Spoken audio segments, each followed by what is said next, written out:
അപ്പം ഞാൻ ദേ ഇറ്റലിയിലേക്ക് പോവുകയാണ്. അപ്പോൾ എന്നെ എയർപോർട്ടിലേക്ക് കൊണ്ടുപോകാൻ വേണ്ടിയിട്ട് എൻ്റെ ഫ്രണ്ട്സാണ് വന്നത്. അവരെന്നെ കൂട്ടിയിട്ട് പോകാൻ വേണ്ടിയിട്ട് വീട്ടിലേക്ക് വന്നപ്പോഴത്തേക്കും ഒരു 8:30 മണിയായിട്ടുണ്ടായിരുന്നു. അപ്പോൾ ഞങ്ങൾ നേരത്തെ ഇറങ്ങി. എൻ്റെ ഫ്ലൈറ്റ് വന്നിട്ട് ഒരു വെളുപ്പിന് 4:50 അപ്പോൾ 2 പേരെ കൂട്ടാനുണ്ടായിരുന്നു ട്രിവാൻഡ്രം എത്തുന്നതിന് മുമ്പായിട്ട്. അപ്പോൾ അവരെയൊക്കെ കൂട്ടിയിട്ട് നല്ല എൻജോയ് ചെയ്തിട്ട് പോയിട്ടുണ്ടായിരുന്നു. കാരണം ഞാൻ സങ്കടപ്പെടേണ്ട എന്നുള്ള രീതിയിലായിരുന്നു അവരെന്നെ ട്രീറ്റ് ചെയ്തത്. അപ്പോൾ ഞങ്ങളൊരു 12 മണിയൊക്കെ ആയപ്പോഴത്തേക്കും എയർപോർട്ടിലെത്തി.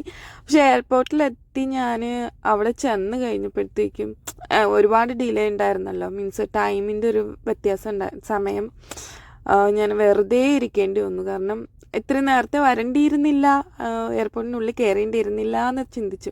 കാരണം കയറേണ്ടി വന്നത് വേറൊന്നും കൊണ്ടല്ല, ഞാൻ പോകുന്നത് ഷിപ്പിലേക്കാണ്. അപ്പം കുറേ പേപ്പേഴ്സ് സബ്മിറ്റ് ചെയ്യാനുണ്ടായിരുന്നു. അതുകൊണ്ട് തന്നെ ഒരു കൺഫ്യൂഷൻ വേണ്ട എന്നുള്ള രീതിയിൽ തന്നെ ആയിരുന്നു ഞാനും നേരത്തെ കയറിയത്. അപ്പോൾ നമ്മുടെ എമിറേറ്റ്സ് ആണ് കിട്ടിയത് ഫ്ലൈറ്റ് വന്നിട്ട്. അപ്പോൾ എമിറേറ്റ്സിൽ എനിക്ക് ബിസിനസ് ക്ലാസ് ആണ് കിട്ടിയത്. അപ്പോൾ എൻ്റെ ഫസ്റ്റ് ടൈമുള്ള ബിസിനസ് ക്ലാസ് എക്സ്പീരിയൻസ് ആണ്. എനിക്ക് ഭയങ്കരമായിട്ട് ഇഷ്ടപ്പെട്ടു കേട്ടോ. നല്ലൊരു ക്വയറ്റ് ആയിട്ടുള്ളൊരു അങ്ങനെ അത് കഴിഞ്ഞ് നേരെ നമ്മൾ പോകുന്നത് ദുബായ് എയർപോർട്ടിലാണ്. അവിടെ ചെന്നപ്പോഴത്തേക്ക് എൻ്റെ ദൈവമേ ഇഷ്ടം പോലെ ആൾക്കാരുണ്ടായിരുന്നു ഇറ്റലിയിലേക്ക് പോകാൻ വേണ്ടിയിട്ട്. ട്രിവാൻഡ്രം എയർപോർട്ടിൽ നിന്ന് അധികം പേരുണ്ടായിരുന്നില്ല. പക്ഷേ ദുബായ് ചെന്നപ്പോഴത്തേക്കും കണക്കിന് ആൾക്കാരുണ്ടായിരുന്നു. കണക്റ്റിംഗ് ഫ്ലൈറ്റ് തന്നെ ആയിരുന്നു. കണക്റ്റിംഗ് ഫ്ലൈറ്റ് മീൻസ് അതേ ഫ്ലൈറ്റ് തന്നെ ആയിരുന്നു. ഒരു 1.5 മണിക്കൂറത്തെ സമയത്തിൻ്റെ വ്യത്യാസം മാത്രമേ ഉണ്ടായിരുന്നുള്ളൂ. അപ്പോൾ നോർമൽ ഇത് തന്നെയായിരുന്നു. അപ്പോൾ അത് സെയിം എമിറേറ്റ്സ് തന്നെയായിരുന്നു. അപ്പോൾ ഫുഡ് കഴിച്ചിട്ടുണ്ടായിരുന്നു. ഫുഡ് കിട്ടി. അടിപൊളി ഫുഡായിരുന്നു. എമിറേറ്റ്സിൻ്റെ അടിപൊളി ഫുഡായിരുന്നു. മെയിൻ കോഴ്സ്, സാലഡ്സ് എനിക്ക് ഒരുപാട് ഇഷ്ടമായി. അവിടുന്ന് നേരെ ഒരു 3:30 ആയപ്പോഴത്തേക്കും നമ്മൾ മിലാൻ എയർപോർട്ടിലേക്കാണ് എത്തിയത്. അപ്പോൾ അവിടുന്ന് നമ്മൾ നേരെ പോവേണ്ടത് ജനോവയിലോട്ടാണ്. അവിടെയാണ് നമ്മുടെ പോർട്ട് വരുന്നത്, അവിടെയാണ് നമ്മുടെ ഷിപ്പ് വരുന്നത്.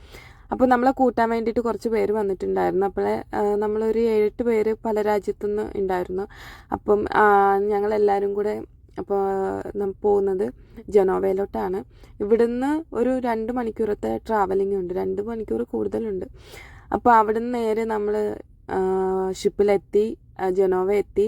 അപ്പം ഞാൻ പോകുന്നത് MSC ക്രൂസിലാണ്. എൻ്റെ ഒരുപാട് നാളത്തെ ആഗ്രഹം കൂടെ ആയിരുന്നു MSC വേൾഡ് യൂറോപ്പ്. MSCയുടെ ഏറ്റവും വലിയ ഷിപ്പാണ്. അപ്പോൾ ഇതാണ് അതിൻ്റെ ഉള്ളിൽ ചെറിയൊരു വ്യൂ ആണ്.